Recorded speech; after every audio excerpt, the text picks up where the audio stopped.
tutup. Assalamualaikum warahmatullahi wabarakatuh. Semoga semua dalam keadaan baik-baik saja dan mendapatkan rahmat dari Allah Subhanahu wa Ta'ala. Mari sama-sama kita mulai pelajaran ini dengan mengucapkan pujian kehadirat Allah Subhanahu wa Ta'ala dengan mengucapkan Alhamdulillahirabbil alamin.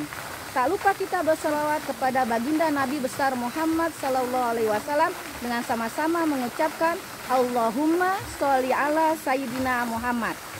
Pada kegiatan hari ini kita akan membahas mengenai apa sih isi dari surat Al-Baqarah ayat 155 dan ayat 156.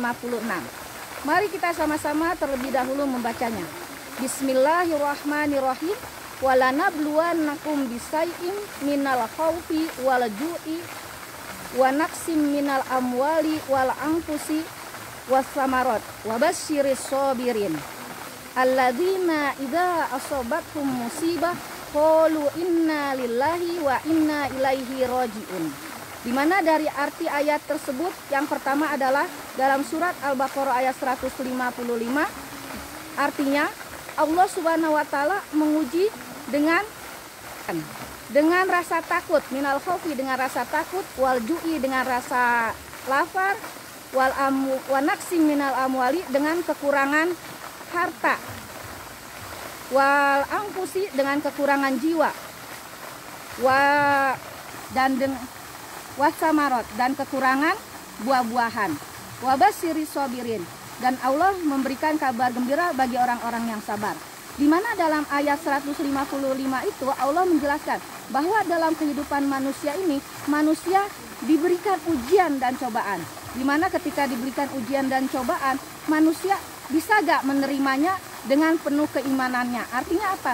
Dia bisa gak bersabar dengan penuh keyakinan bahwa semua yang terjadi pada dirinya itu atas kehendak Allah. Karena apa?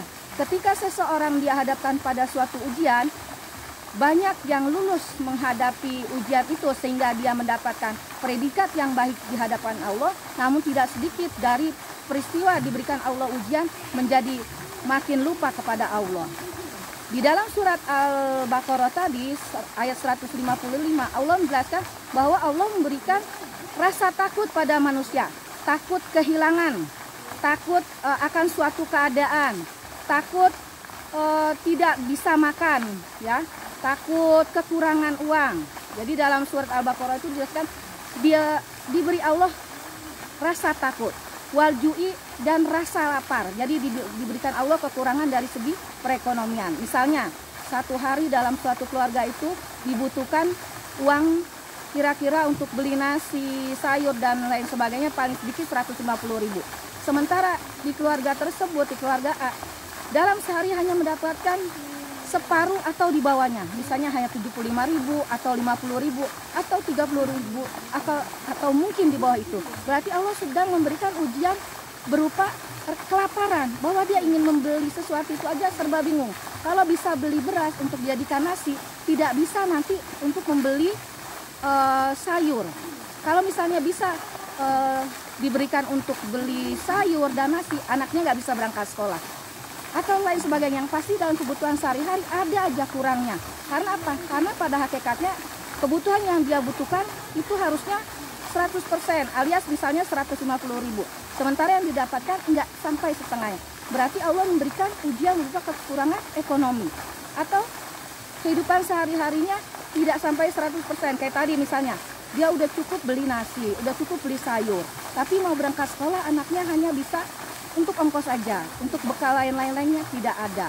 Itu pun namanya Allah memberikan ujian berupa kelaparan, kekurangan, ya kan? Atau bisa juga di ayat situ menjelaskan kekurangan jiwa. Artinya apa? Dari anggota keluarga kita mungkin ada yang dipanggil Allah lebih dahulu, misalnya orang tua kita, baik itu yang bapak kita atau ibu kita atau saudara laki-laki kita, yang pasti orang yang kita sayangi. Nah, itu berarti Allah memberikan kita ujian. Atau diberikan Allah kekurangan buah-buahan. Nah, dalam ayat selanjutnya di surat Al-Baqarah ayat 155 itu Allah menjelaskan wabasyiris sabirin. Kalau diberikan Allah rasa takut bisa bersabar, diberikan Allah kelaparan bisa sabar, diberikan Allah kekurangan jiwa, artinya ada yang ditinggal meninggal bersabar, atau diberikan Allah kekurangan buah-buahan dan kekurangan apapun dia bersabar, berarti Allah akan memberikan dia kebaikan di dunia dan akhirat. Dan yang ayat selanjutnya adalah yang menjelaskan mengenai ketika seseorang ditimpa suatu musibah, dia hendaknya mengucapkan innalillahi wa inna ilaihi rojiun. Sesungguhnya kita ini milik Allah dan akan kembali kepada Allah. Diri kita aja milik Allah, apalagi yang bukan diri kita. Kita ini aja umurnya, kesehatannya, semua atas kekuasaan Allah. Jadi jangan pernah kita merasa menyalahkan diri sendiri di setiap peristiwa, tapi kita harus ingat kepada Allah, karena jelas di situ menjelaskan bahwa setiap musibah itu karena kehendak Allah. Sebagai orang yang beriman, kita harus banyak bersabar, karena memang dalam kehidupan ini Allah akan memberikan ujian dan cobaan yang tidak ada hentinya untuk menguji kadar keimanan kita supaya semakin dekat dengan Allah. Demikian ayat ini, semoga bermanfaat. Wassalamualaikum warahmatullahi wabarakatuh.